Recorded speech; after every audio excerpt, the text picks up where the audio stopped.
Good morning on a wonderful, very cold Monday morning here in North Carolina.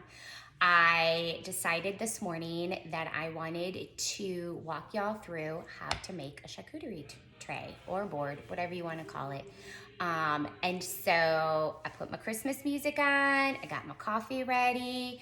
This is going to be super easy, super fun to make.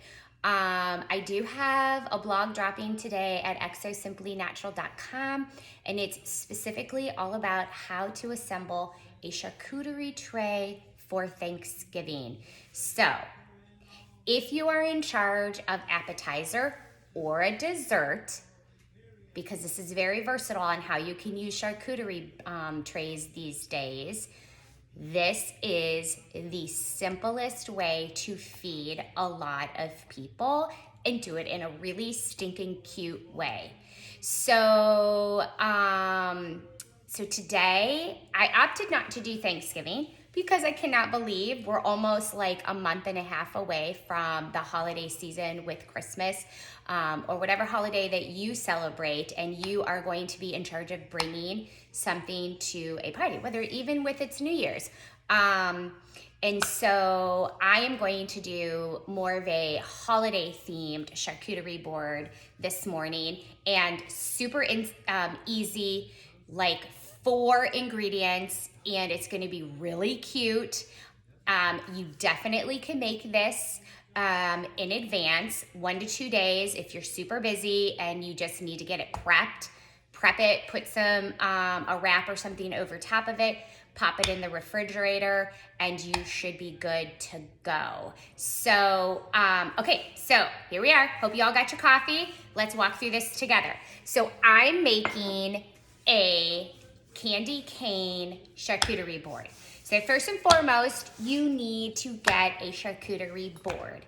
So mine is really sturdy. It's almost like really heavy. So that means you can put a lot of good stuff on this without it being flimsy. It has really nice handles. You can see really nice handles.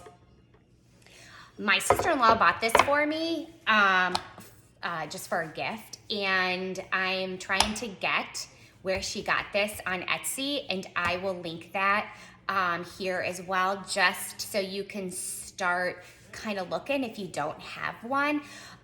This is kind of on the larger side. I would say it's almost like a 12 by 24. But you can do all different kinds. I have many. So you could do one that's a little bit thinner, right? That has a lip, just in case you do like maybe grapes or some fruit or something that you don't want to roll off. That would be really good.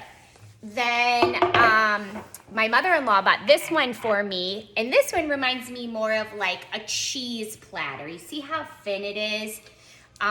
That you could just line up all your cheeses nicely if you wanted to do something like that.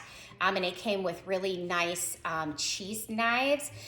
So it all depends on what you're doing, and get creative. Like, you can't go wrong here. There are so many different creative ways that you can use a charcuterie board. So like, for example, my daughter had her birthday in September. She turned 17. So we had 17 and 18-year-olds here, and we did like this whole movie thing outside in the backyard. And I made a really large charcuterie board, and we did movie theater candy with popcorn, and I just put it all out. I ordered it. We made popcorn bags, the whole 9 yards. They loved it. So it's a chance for you to get really creative on how you use these. Very easy to do. So let's get started. I'm actually going to take my board and I'm going to lay it vertical because it's a candy cane. So we want it to be nice and long so we can see the hook of the candy cane. When I say there's only 5 ingredients, there really is only 5 ingredients. So first and foremost, you're going to get your sliced mozzarella, 16 ounces. And so I already took mine out of the bag, but you want to get the long one that's like this, and you want it to make sure that it's pre-sliced because it's already nice and evenly sliced for you. All you have to do, sometimes it's already sliced and you can just pull it apart, or they've just kind of made the cuts for you and you just take your knife and go down it. Perfect. Then I have 4 tomatoes, and I slice them as thin as I possibly can. It's just going to depend on the size of your tomato. Mine were just kind of a medium-sized tomato, so you can gauge if you get 3 large ones, and you're gonna only need 3. Then you're gonna need a cute little container. I just did a very small clear one where you're going to, at the end, add your balsamic that you're going to put in there. And this is for people when they are serving themselves. They're just going to use your little small container, and once they plate up, they'll just drizzle. Then you're also going to be adding your extra virgin olive oil over top of, you actually are going to drizzle, and we'll do that, the olive oil to go on top.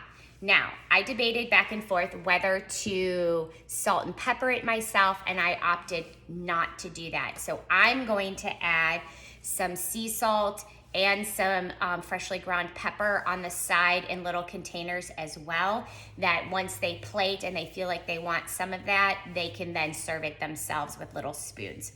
And then last but not least, for a little bit of touch of greenery for the holiday season, is some basil that you're going to use for decorations. However, if people like to have, like on a caprese salad, their basil, then they can have that with that as well. So let's get started. So I have already cut up my tomatoes and my mozzarella, and we are going to literally lay them out in the shape of a candy cane.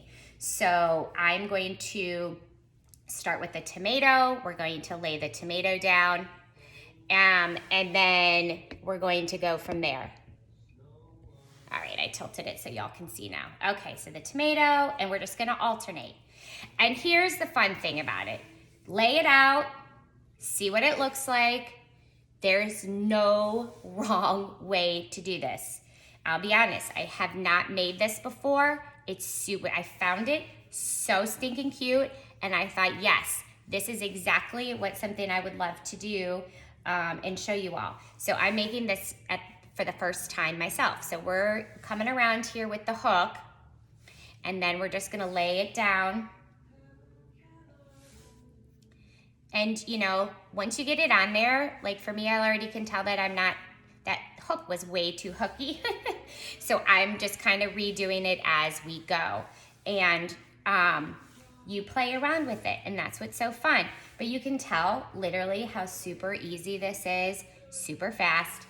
So like if you guys got invited to like a last minute party, and you were asked to bring something during this holiday season, this would be perfect. And you just keep going down, and you decide on how far down you want this to go. I honestly thought that I was not going to have enough, but based on my little arch and how far down I'm gonna go, I think I'm going to be perfect.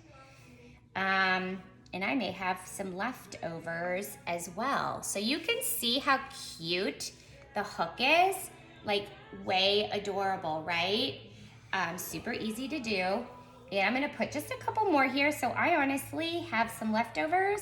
So if you wanna scrunch it up a little bit more, remember, this isn't like, you're not going to only have this at your party. So remember, this isn't going to feed your guests. This is it. So, but super cute to do. So here we are. We've got our candy cane.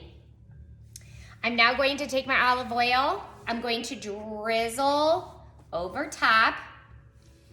And there's no right or wrong way of doing this. Just drizzle, and you're just going to take it and just go over it. You can go back and forth. I think that's good. And then I'm going to take my balsamic, and I'm going to go ahead. Now, this has a lid, so if you are traveling, you can go ahead and pour this in advance, and then just pop the lid on top of it, and then take the lid off. I most likely would fill it up to the top just because you're trying to serve, you know, a larger number. And then if I had my salt and pepper, I would also place it on here. And then I'm going to get my basil out, and I'm going to snap off some basil, and I'm just going to really cutely lay the, I'm gonna turn it so you can see. I'm just going to lay out some basil. I'm just tearing it off like this. If you wanted to, you could stick them in here. Just get really creative with it. It's for decoration, but it is also for your, like I like it down here, your guests to eat. So yeah, and, you know, just be creative, and you can't go wrong. I actually did a charcuterie tray this last weekend. We went to our friends for a birthday party, and you wanna know what I did? I literally brought everything. I bought it at the store, I brought everything, and then I assembled it there. So I didn't have to assemble it here at the house and then try to lug this whole thing. And that is super easy to do as well. So like I said, you can do it for many different get-togethers.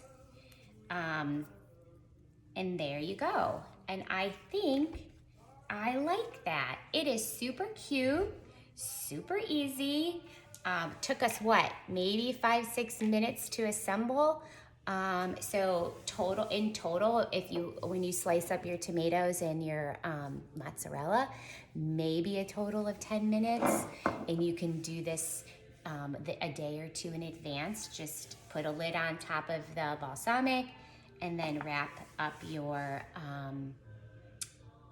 tray, and you are good to go. So I got for a gift this amazing book called Beautiful Boards. And inside of it, like, if you are stuck on what to do for a board, she has got your back, no joke. So I'm gonna tell you, this is where I got this idea for this adorable candy cane charcuterie board. So if you go in her book, her name is Megan Brown, and there's over 50 snack boards in here, over 50 snack board ideas. I will link this as well. So if you get like a block on what to do, this is the place to go. So you will be able to see she has got, like, oh, how funny is that? I opened right to movie night. Yep, this is exactly what I did, movie night. Look how stinking cute that is. A popcorn and all the different types of candies that you would find at the movie theater. I took my daughter, I'm like, load up, girl, and she went through and found candies that she liked to eat when we go to the movies. So like, that is a really great idea. Here's one for St. Patrick's Day. Round. I don't have a round charcuterie board. I need to get one because she does a lot with round boards. There's one in here for Thanksgiving if I could find it.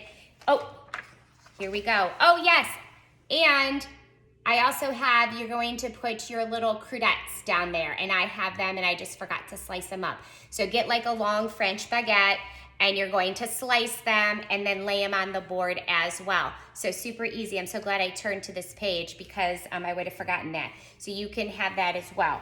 But the turkey one is in here, and it is so cute, and I don't know if I'll be able to find it, but it requires a round board as well. You can do a taco board if you're having like a dinner party. So I highly, highly recommend this book.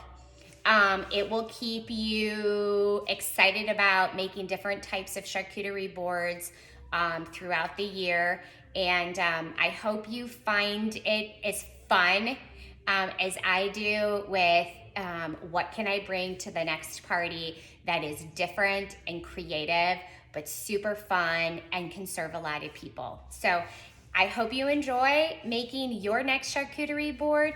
Don't forget to head over to Exo Simply Natural and check out the new blog that's dropping today, and it will walk you through the whole recipe. You can print it out on how to actually do a specific Thanksgiving charcuterie board. There's a pumpkin, there's a dip in there. I can't remember if it's pumpkin or not, but I did a dip, and I lay it all out for you.